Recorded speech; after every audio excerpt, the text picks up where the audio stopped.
Nesta segunda aula de parapsicologia, nós vamos adentrar um pouco mais nas bases da parapsicologia.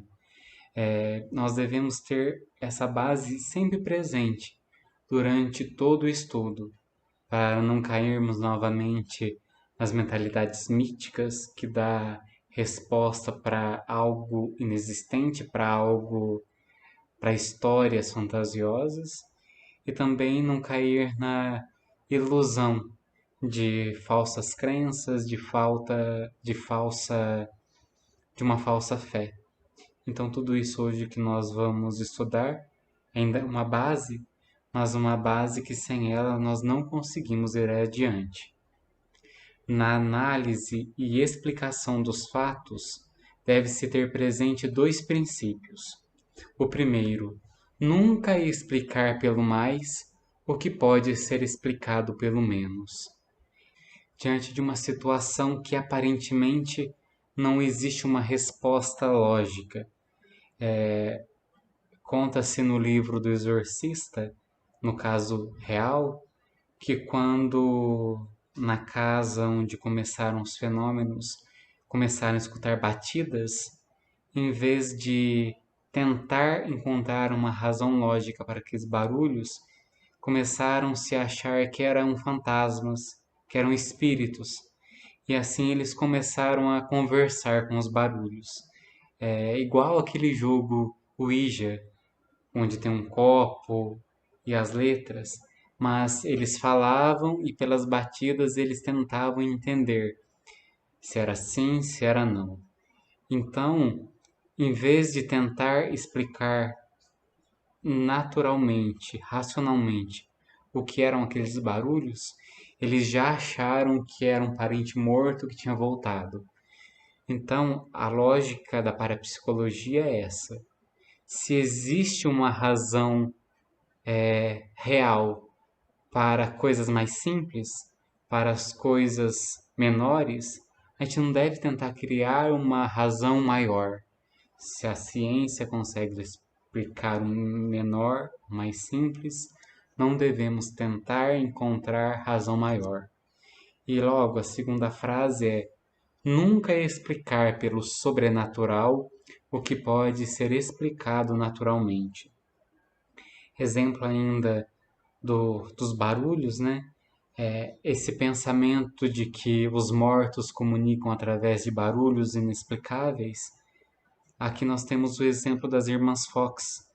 Elas começaram com essa história de que na casa, quando elas estavam reunidas, os mortos falavam através de barulhos, através de pancadas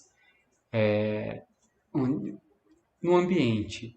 E diante dessas manifestações, muita gente acreditou que realmente eram espíritos. Mas antes de morrerem, elas falavam que elas faziam aqueles barulhos estralando o pé, estralando os dedos. Então era uma enganação, era uma, um, eram charlatãs que faziam isso. Então, nunca explicar pelo sobrenatural o que pode ser explicado naturalmente. Existem alguns institutos, até mesmo o Instituto Padre Quevedo, existem institutos em outros lugares, em outros países, que pagam uma quantia considerável para quem tiver realmente capacidades sobrenaturais e demonstrarem isso em laboratório. Ou seja, um lugar onde pode ser averiguado se aquilo é real ou não. Um outro charlatão, né? Ele falava que conseguia virar as páginas de um livro com o movimento das mãos, sem tocar. E ao ser submetido num ambiente controlado, colocaram pedaços de isopor em volta e viram que ele virava as páginas soprando. Então ele fazia movimentos com a mão, mas soprava, e as páginas viravam. Então, sempre tentar ver o natural, a coisas reais, e não colocar a culpa de coisas meramente humanos, naturais e sobrenaturais. E aqui vem a pergunta, né? O que é a parapsicologia? A parapsicologia é o estudo de fatos incomuns, misteriosos, relacionados com o ser humano.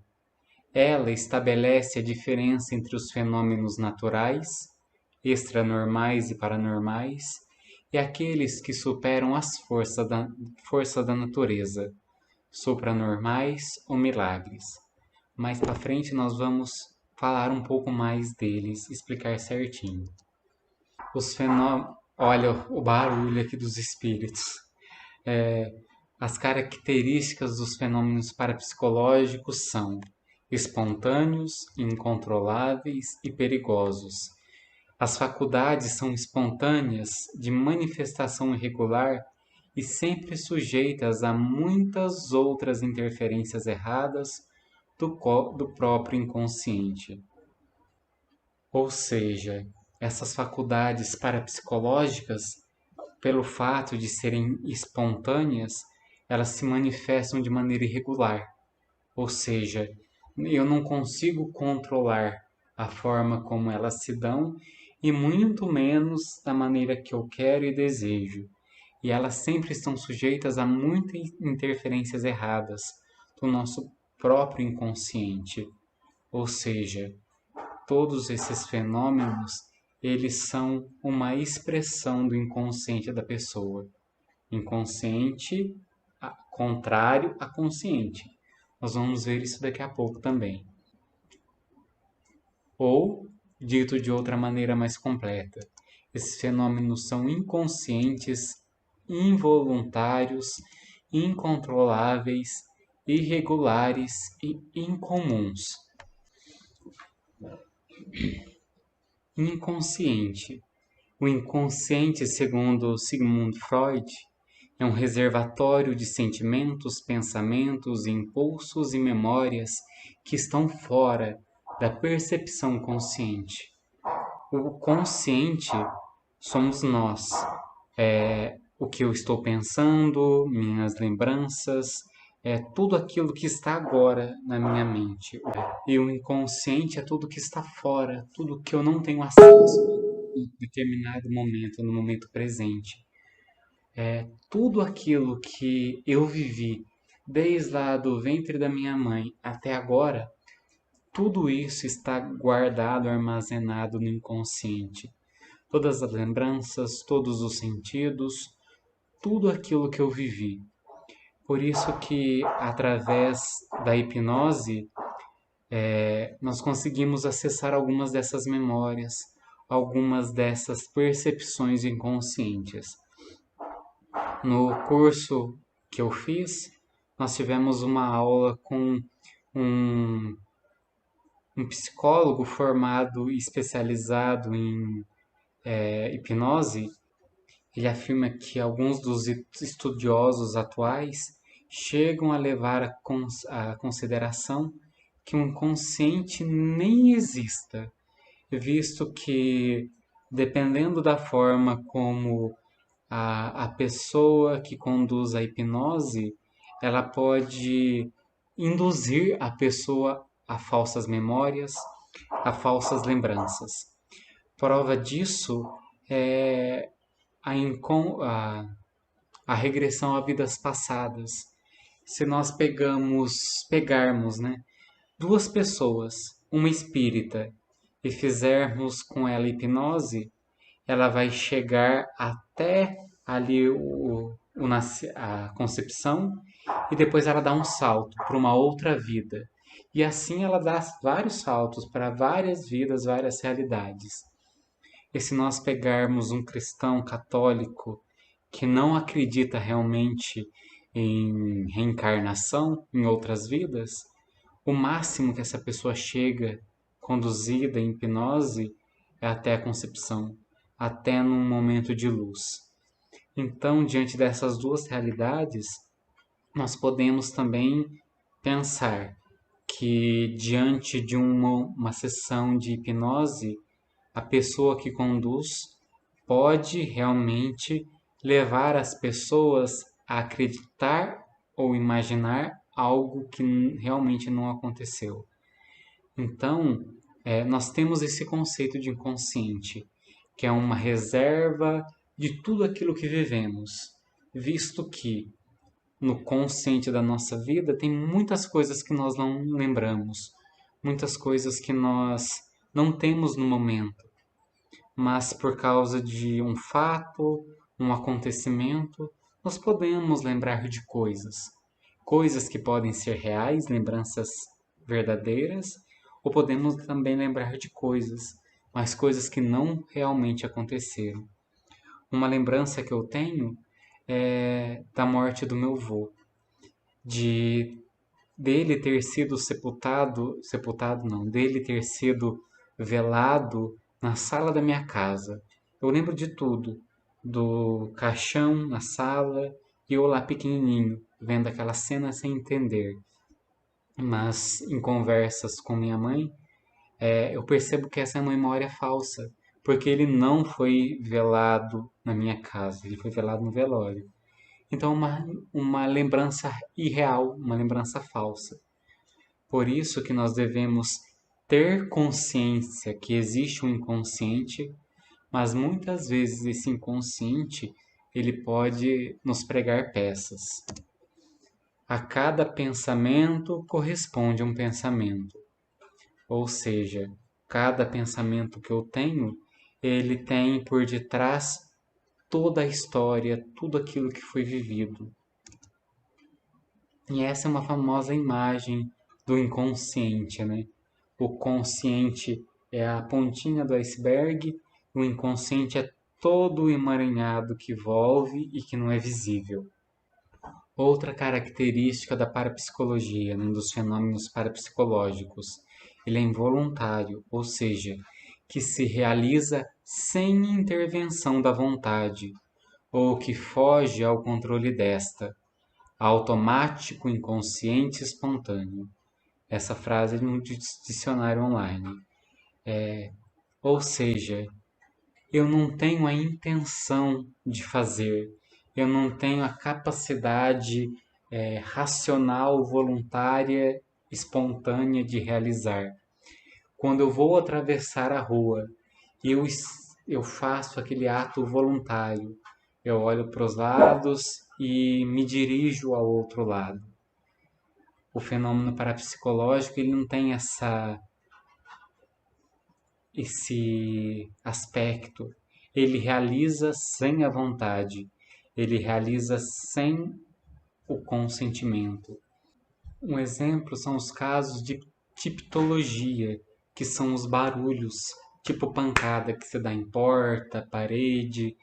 Isso é um fenômeno que realmente acontece. E quando isso acontece, a pessoa que causa aquilo, ela não tem consciência que causa e ela faz aquilo sem a vontade, sem uma vontade clara e direta. Ou seja, ela não faz aquilo voluntariamente, mas o inconsciente pode trazer um desejo de proteção, um desejo de causar um medo em alguém. Todos esses atos são involuntários, mas eles têm uma raiz nesse inconsciente. Ele também é incontrolável, quando não se pode controlar, que não se controla ou que não se submete a qualquer forma de controle. Também tem a ver com isso. Nós não conseguimos controlar esses fatos. Se eu, por exemplo, tenho essa capacidade inconsciente, eu não sei que eu tenho, eu não consigo fazer segundo a minha vontade, eu também não controlo quando eles acontecem ou deixam de acontecer. Eles são irregulares, que não apresenta regularidade, não assimétrico ou uniforme,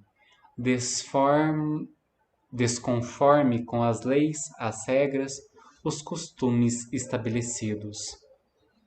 Ele também é incomum, que não é comum, anormal, extraordinário, fora do comum, invulgar.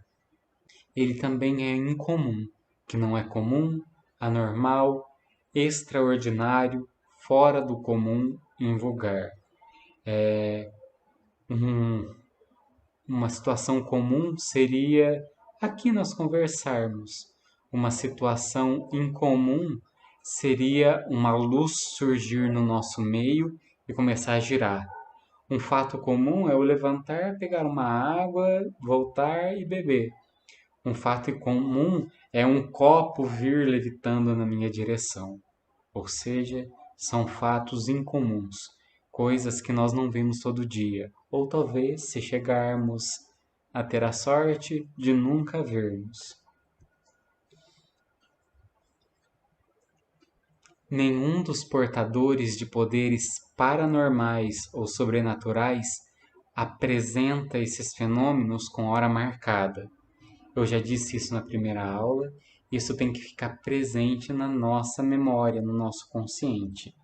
Ninguém domina os fenômenos parapsicológicos. Então, se alguém fala que vai fazer um fato, vai apresentar algo extraordinário, sobrenatural, parapsicológico, duvida e nem vai, porque é charlatanice, é mentira, é irreal, certo? Facilmente vocês conseguem encontrar na internet vídeos de pessoas que dizem que têm poderes, que entortam garfos. Tinha, alguns anos atrás, no Fantástico, um quadro que meio que desmascarava essas pessoas, que o próprio Padre Quevedo era o protagonista, né, o apresentador. Então, sempre que alguém for fazer um show, ali não é real, é charlatanismo. Características dos fenômenos parapsicológicos. Ele tem uma raridade e fugacidade da ocorrência observável. Nele, há a impossibilidade de dominar o fenômeno para repeti-lo à vontade. Ele tem caráter de inesperado e imprevisível, o que dificulta a preparação do seu registro. Ele tem um aspecto inteligente e intencional, de maneira inconsciente, de tais fenômenos parapsicológicos. Por isso, pode-se fazer psicanálise através dos fenômenos. Ou seja, através desses fenômenos, nós podemos, através da observação, através da percepção de quem realiza e do contexto ali, nós podemos entender o que aquela pessoa está dizendo ou está manifestando. É uma espécie realmente de psicanálise, onde nós vamos entendendo o que se passa na mente, no interior daquela pessoa, mesmo sem ela saber que realiza o fenômeno e mesmo sem ela ter a, a consciência de que tudo isso vem dela.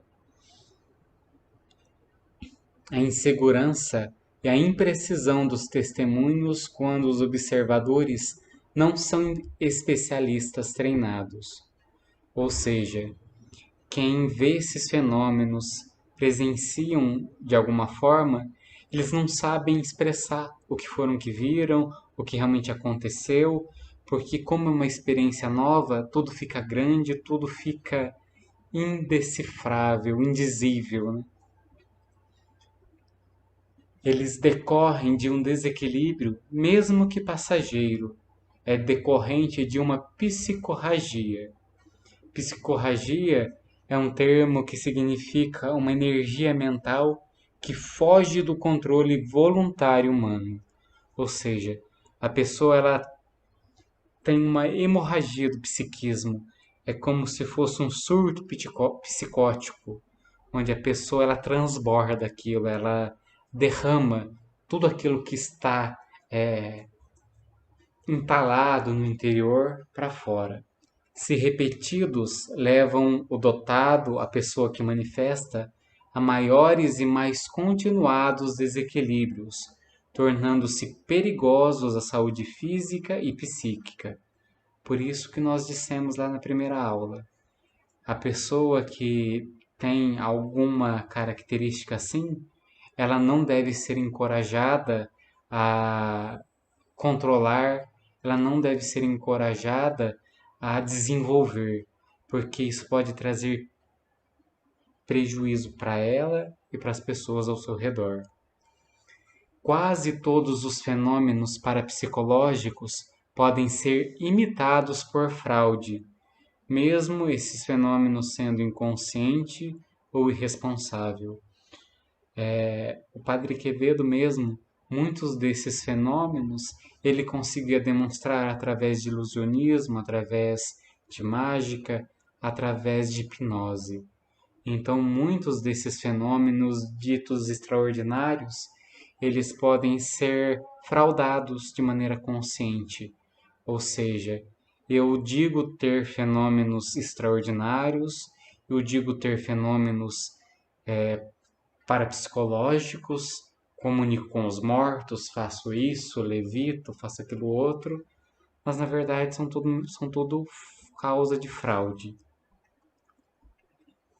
Antes de explicar parapsicologicamente qualquer fenômeno, nós devemos descartar as seguintes possibilidades: fraude, como eu já disse, de pessoas que fazem aqueles atos unicamente com a intenção de te enganar. E às vezes tem pessoas que realmente acreditam que têm essas capacidades. E às vezes elas usam dessa ignorância, desse desconhecimento da realidade para fraudar, para ter algum lucro, algum benefício com isso. Por isso, nós primeiro temos que descartar a fraude. Um fenômeno natural, por exemplo, nos cemitérios. É comum que os gases que o corpo emite no processo de decomposição, eles emitam uma certa luminosidade. Então, esse fato pode ser visto como manifestação de espíritos, mas não é. É simplesmente um fato natural, de algo que ocorre, algo que acontece. Quando uma pessoa morre, se ela fica na água, o corpo ela fica numa espécie de preservação, uma preservação natural.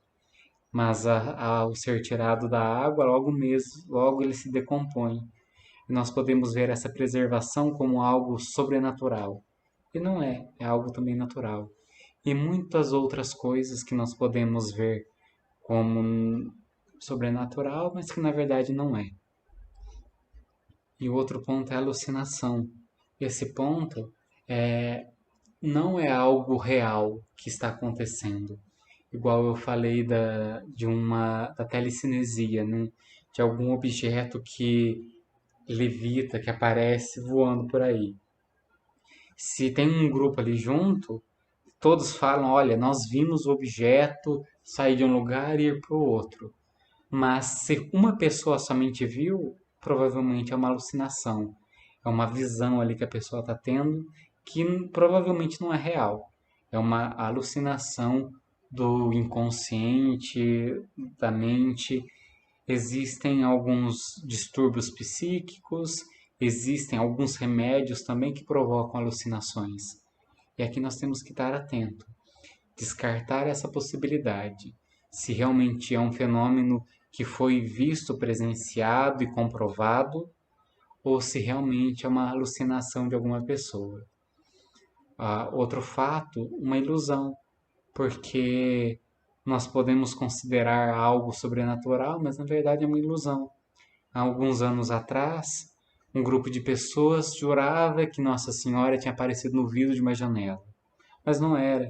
Era um produto que passou para limpeza, sem desejo de enganar ninguém, pelo menos acredito eu, que dava uma ilusão de ótica, que era uma aparição. E não era. Era uma ilusão que aquele produto no vidro causou. Não tinha nada de divino, nada de sobrenatural.